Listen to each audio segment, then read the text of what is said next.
पापा जी, क्या है ये? आपको दिखाई नहीं दे रहा वो पोछा लगा रही है? रुक सकते हैं ना 5 मिनट आप?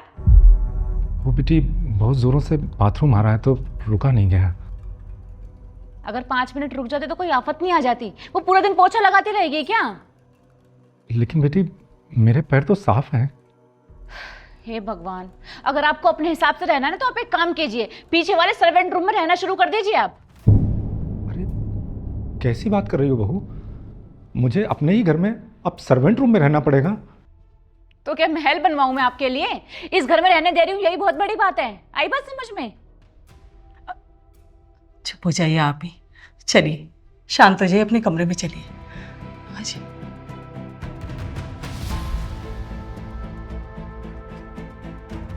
सुनो, अंदर से डस्टिंग कर देना और ये प्लेट भी ले जाना।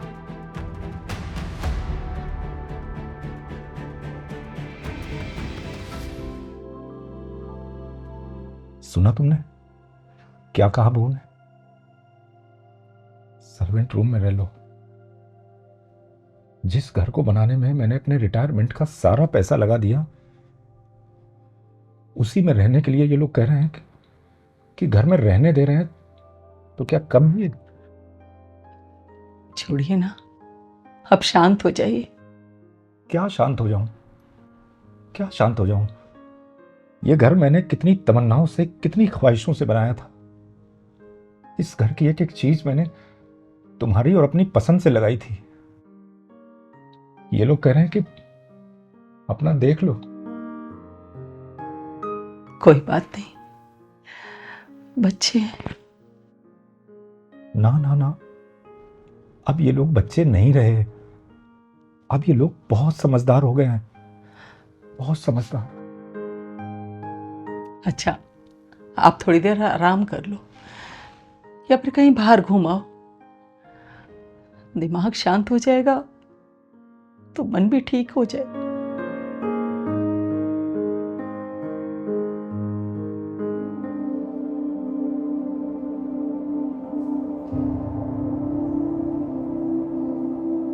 वो बेटे, मुझे तुमसे कुछ बात करनी थी। हाँ बोलो। तुम बहू को थोड़ा समझा दो, वो बेवजह मुझ पर चिल्लाती रहती है। आपकी आदतें ही ऐसी हैं। पूरी जिंदगी माँ ने आपकी आदतों को सहाया। जरूरी नहीं बहू भी समझे। उसको समझाने से पहले अपने आप को समझाइए, सुधारिए अपने आप को। मेरी आदतें? हाँ बाबा, आपकी आदतें। अगर इस घर में आपको ढंग से रहना, शांति से रहना है ना, तो अच्छे से रहना पड़ेगा। जैसे सौरा चाहती है वैसे रहना पड़ेगा। अगर नहीं रह सकते तो अपना कहीं और देख लीजिए।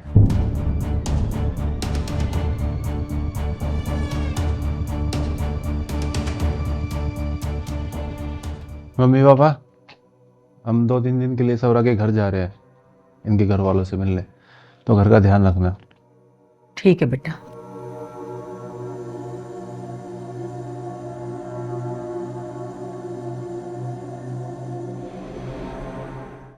दो छुट्टी मिली थी, वही खत्म हो गई सारी। अरे तुम यहाँ क्यों बैठी हो? मेरे सामान किसका है? ये आपका सामान है और बड़े साहब ने आपको ये देने को कहा है।